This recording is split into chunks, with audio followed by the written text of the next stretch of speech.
All right. How has this past year been for ICE? You know, it's been exciting. Obviously it's been very busy. A lot of new and upcoming things. You know, we've kind of re-envisioned how we do our mission.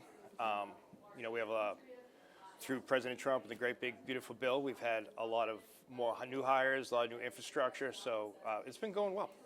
So you knew stepping into this role, this was one of the administration's top priorities, biggest focus. Is there anything that has surprised you over the past year?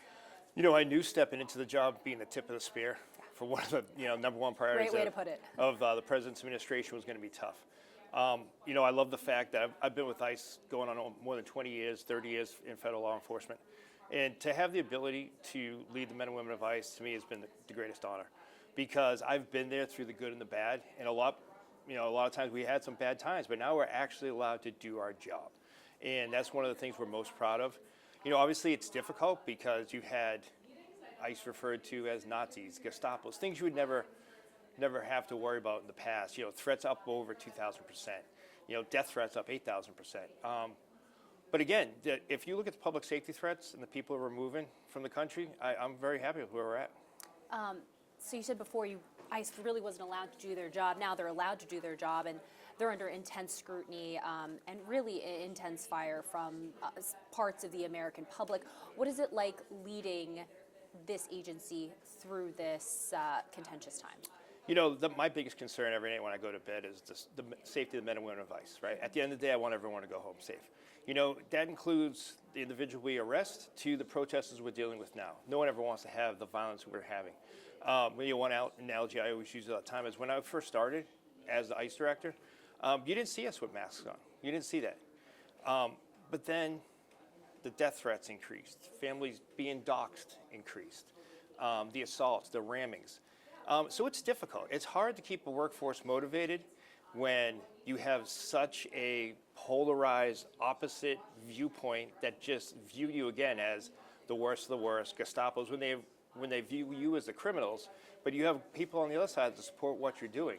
It's really making sure the men and women of ICE are safe, and we just remain focused on the president's mission to make America safe. There's been a lot of conversations about how people are treating ICE agents, and again, these people are out there trying to do their jobs, and it has turned into a political issue.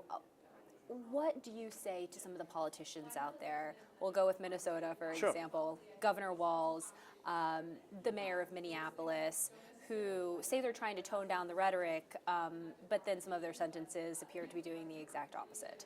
What do you make of that scenario? You know, what I say, and I say it all the time too whenever I have the chance, is any elected official that uses the pulpit to kind of inflame one base is just wrong. You should never, ever use your statute to degrade a law enforcement mission. And that's what's happening. Unfortunately, we have elected officials that pit law enforcement against law enforcement. You don't have to like the ICE mission, but to call upon people to actively impede, sometimes assault, agitate, is not helpful, and it's not safe for anyone. You know, I'll be the first to say I'm all for peaceful protest. We've had protests my whole ICE career. There's always been someone that's been opposed to immigration. But people did it in a peaceful, lawful way. But really, I would just want elected officials to encourage people to, if they're against the ICE mission, protest lawfully. But don't incite violence. Don't paint ICE as the bad guy or the Gestapo or the Nazis. Because really, that's where we see this rhetoric causing what we're seeing now. So more ICE agents are headed or have already arrived in Minnesota. What do the next couple weeks look like, particularly in that state and in that scenario? You know, we're there to do our lawful law enforcement mission. Could we see another wave of agents go in, or you think we're hitting a threshold here? You could, but I think we've hit a threshold. And I think really we're hoping that local and state law enforcement will help us, right? Help us with these crowds, help us with the protests. I think the more that we show the worst of the worst and who we're actually arresting, it's going to really tone down some of this rhetoric. But at the same time, if you think back to what really brought us to Minneapolis specifically, was $9 billion of fraud. Homeland Security Investigation Special Agents were on the ground doing that. That's still our goal. We're going to go ahead and hold those accountable for that lost taxpayer money. But the other thing we got to debunk too is they've always said that all of a sudden ICE has now showed up in Minnesota. We have always been in Minnesota. We've always had a field office in Minnesota. We've always had a presence. So we just really want state and local law enforcement to work with us to help us get these bad guys out of the country in a safe environment, like from their jails, let them turn them over to us, and then let us focus on our criminal investigation on this fraud. How are those relationships with state and local law enforcement going right now? You know, they're stale right now, unfortunately. We see that with the protests. You know, we So see they're it a not lot. working with you guys? No. And, you know, we see it in a lot of other states and a lot of other jurisdictions. While a state or a local municipality might be against the ICE mission, they're not against law enforcement. They're going to go ahead, they're going to work with us, they're going to keep the protesters back. You know, they're going to help protect our folks, protect their community. But what we've seen is just, you know, at some point, some local law enforcement agencies up in Minnesota just throw their hands up and abandon the scene and kind of leave us on our own. Does that shock you? It shocks and it scares me. Because like I said earlier, you know, to pit law enforcement officers against each other, it's just not right. And it's a public safety threat to do that. Are you seeing that scenario play out in other areas where ICE is maybe not as welcome? You know, what I can honestly say is we've seen actual cooperation. When it comes down to protecting a fellow law enforcement officer, a brother and sister in blue, we see that cooperation. Now, they might not be actively out with us making an arrest, but if, you know, They help keep the protest under. they help keep the protests under control. If our agents are assaulted or that we need like law enforcement assistance, they're there for us. Do you see that breakdown as having played a role in the deadly shooting we saw recently in Minnesota? You know, I would say the breakdown overall, the current violent situation you see now in Minnesota, it escalated due to the fact that we didn't have any state or local assistance to help us quell it. I can give you a great example. If you look at the city of Broadview in Chicago, when that first started to get out of hand, if you notice, as soon as the Illinois State Police came and they established that free protest zone and helped us secure our buildings, you saw a little bit of protests and then it was all quiet. And you haven't seen anything kick up like that again. But we're still in Chicago doing what we were doing before. But it's when state and locals actually step in and assist us and help protect their own communities that we won't see incidents like we see in Minnesota. How are the communication channels between the leaders of state and local law enforcement? Are you guys at least talking to each other, even if maybe not doing on-the-ground working together, or? You know, what I can't say is the on-the-ground folks do communicate. Okay. They do. What about high-level folks like you? I haven't spoken personally to Okay. anyone at my level or above. My really big thing is I want the folks on the ground. They're the ones who need the help. I want them to be the ones that are talking. And you know, I've said it many times before. You do see a lot of these back channel deals. Like when I was the field office director in Boston.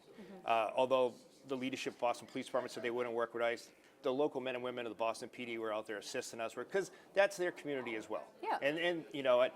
They've worked with us in the past. They understand the actual job we're doing. They don't put politics in front of a law enforcement mission. And that's just what I hope, not only Minnesota, but across the country, we can get past this bad rhetoric about ICE and just focus on the mission. How is the agent who was involved in that shooting doing? He's good. No law enforcement agent wants to be involved in that. Unfortunately, that was his second incident of the year. But he's good, he's strong, and you know, we're here to support him, and his safety and his family's safety is our #1 priority. And you know, our hearts, minds, prayers go out to everybody involved. It's a situation that, you know, as a leader, I never want to have to deal with. I never have to worry about one of my men and women in harm's way. You never want a loss of life.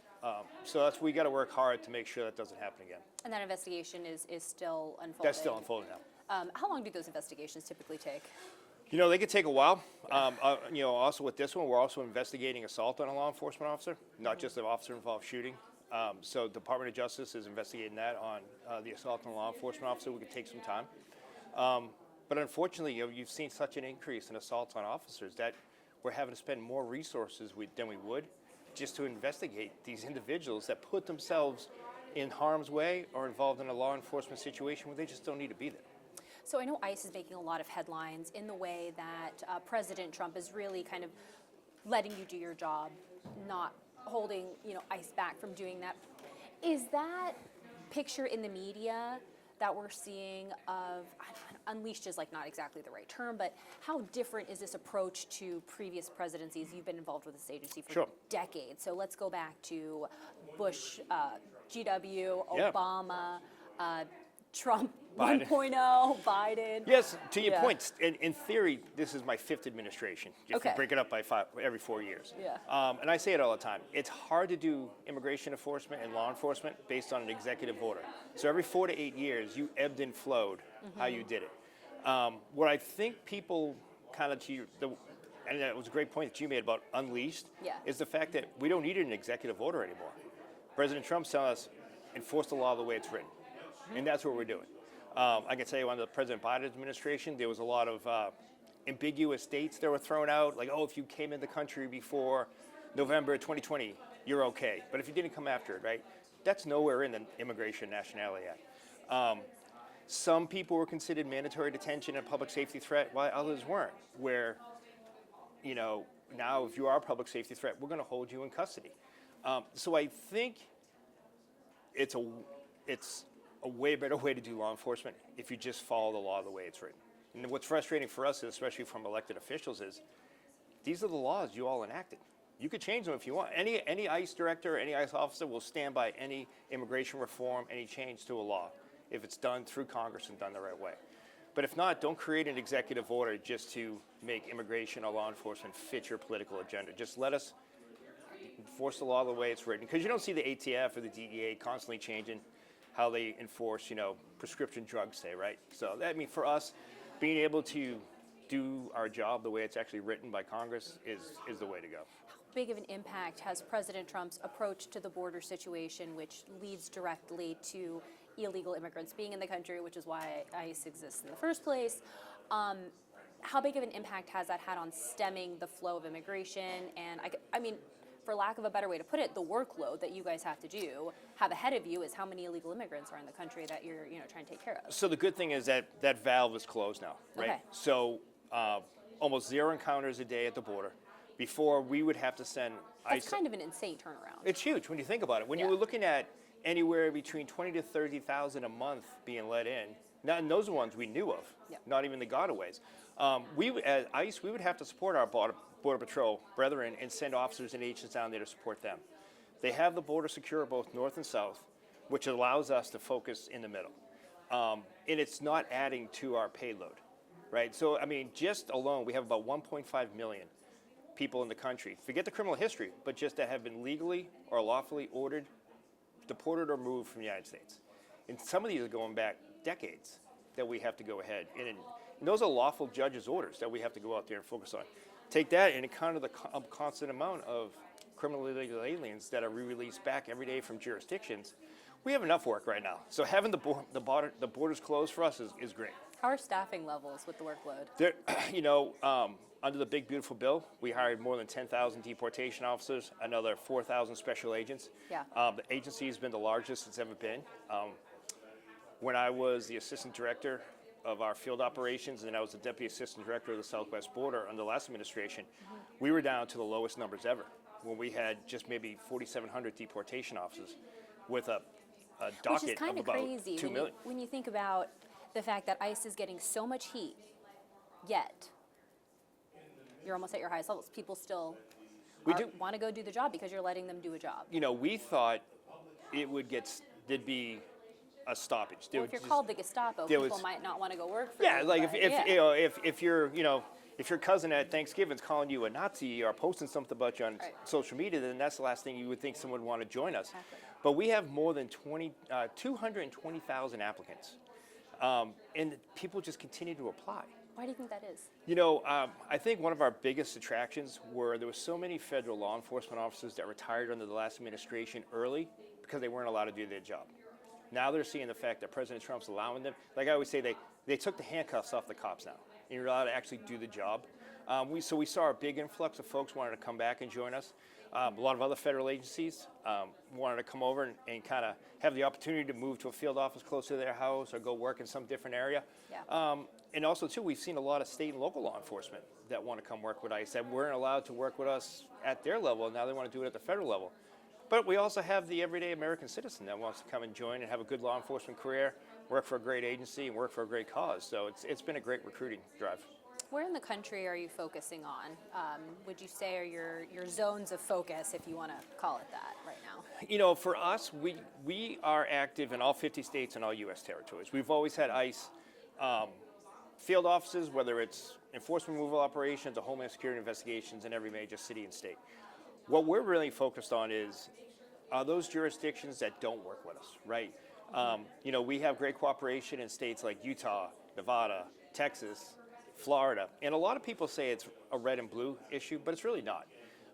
It's just when it comes down to these sanctuary jurisdictions. And when you have a New York City that won't let us into Rikers Island, right? Or you have a Los Angeles where the LAPD aren't allowed to work with us and the LA County Sheriffs release people back on the street. That's where we need to put more people, because those are the public safety threats that are going back into the community to reoffend again. And a lot of times they do this because they know they have that sanctuary protection, and they'll go prey on other illegal immigrants because there's that sanctuary narrative of, oh, you report crime, ICE is going to deport you, and so it lets the criminals feed off of that sanctuary jurisdiction. I'm sure you got to go, but I'll do two more really quick questions. So where do things stand? The sanctuary cities thing, I think, is something we're not really hearing about a lot in the media anymore. It was a really big deal. How is ICE treating sanctuary cities right now?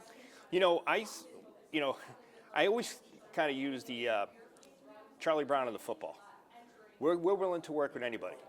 And we hear it all the time, local and state law enforcement. They want to work with us, they're trying to work with us, and then they pull the football away. We give everyone a second chance because we want that. We want that state and local cooperation. And we're going to keep working with our state and locals. But what we want to do is we want to arrest that criminal alien in a safe and secure environment, like a county jail or a local police department, where it only takes 1 or 2 of our agents, instead of having to deploy 5 or 6 officers in an arrest team, and in the case of Minnesota, where you have to send another 15 to 20 to protect the 6 that are trying to arrest 1. Yeah.